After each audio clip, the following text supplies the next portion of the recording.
মঙ্গলবার সরকারি ছুটি শুরুর প্রথম দিনেই সদরঘাট লঞ্চ টার্মিনালে দেখা গেছে যাত্রীদের উপচে পড়া ভিড়। এই সুযোগে বাড়তি যাত্রী নিয়েছে অনেক লঞ্চ। জীবনের ঝুঁকি নিয়ে গ্রামে ফিরছেন কর্মজীবী মানুষ। ভোরের আলো ফোটার আগেই ব্যস্ত হয়ে উঠেছে বুড়িগঙ্গা তীরের সদরঘাট। পোটলা পুটলিয়ার ব্যাগ হাতে হাজারো মানুষের গন্তব্য পন্টুনে নোঙর করে রাখা লঞ্চ। যান্ত্রিক শহর ছেড়ে স্বজনের কাছে ফেরার এই চিরচেনা দৃশ্য ঈদের আমেজকে আরও বাড়িয়ে দিয়েছে। সরকারি ছুটি শুরু হওয়ায় মঙ্গলবার সকাল থেকেই যাত্রীদের চাপ কয়েক গুণ বেড়ে যায়। বিশেষ করে ভোলা, বরিশাল, পটুয়াখালী ও বরগুনাগামী লঞ্চগুলোতে ভিড় সবচেয়ে বেশি। কেবিনের টিকিট আগেই শেষ হয়ে যাওয়ায় ডেকের জায়গা ধরতেই যাত্রীদের মধ্যে রীতিমতো যুদ্ধ চলে। সবার সাথে ঈদ করব, সবার সামনে গেলে এই কষ্ট থাকবে না। এই ঈদটার আনন্দটাই অন্যরকম। না, বাড়ি গিয়ে নানা নানির সাথে ঈদ করবো, অনেক মজা হবে। 2:30 বাজে আসছি, এখন পর্যন্ত 6টা বাজে, এখন তো অপেক্ষায় আছি।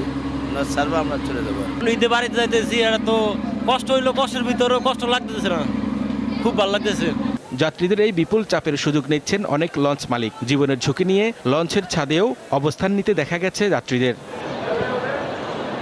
বিকেলে সদরঘাট লঞ্চ টার্মিনাল পরিদর্শনে যান নৌ পরিবহন প্রতিমন্ত্রী রাজীব আহসান।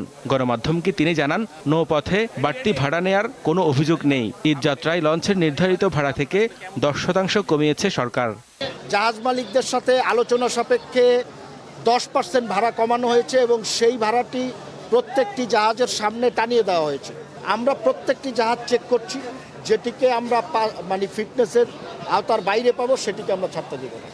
ভাড়া, অতিরিক্ত ভাড়ার ক্ষেত্রে এখন পর্যন্ত কোনো প্যাসেঞ্জার আমাদের কাছে কমপ্লেইন করেনি। এখন পিরিয়ড হোক রেগুলার বা হেভি, প্রয়োজন মতো কনফিডেন্স আছে ready. Play with confidence.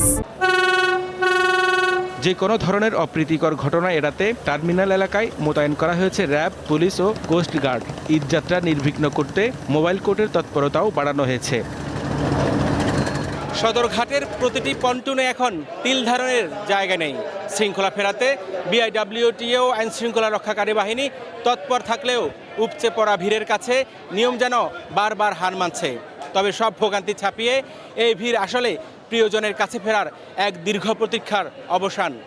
Hedayetullah সীমান্ত, দীপ্ত সংবাদ, সদরঘাট লঞ্চ টার্মিনাল, ঢাকা।